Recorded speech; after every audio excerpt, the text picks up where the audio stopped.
মানুষের ভিডিওতে দেখি হঠাৎ করে রাত্রেবেলা এটা খেতে ইচ্ছা করে, ওটা খেতে ইচ্ছা করে। কিভাবে আমি তো জানি না। আমার হঠাৎ করে বিকালবেলায় মনে হলো যে আমি একটু পরোটা আর দুধ চা খাই।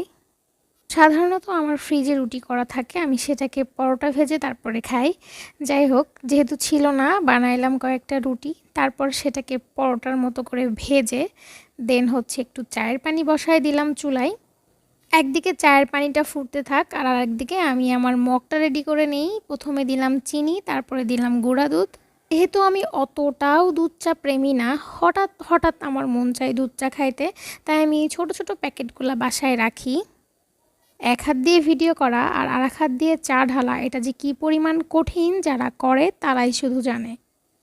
এই তো আমার চা রেডি হয়ে গেছে, এখন শুধু খাওয়ার পালা। সবাই আমার পেজটা ফলো দিয়ে এবং আমার চ্যানেলটা সাবস্ক্রাইব করে আমার পাশে থাকবেন। সবাইকে অসংখ্য ধন্যবাদ। আল্লাহ হাফেজ।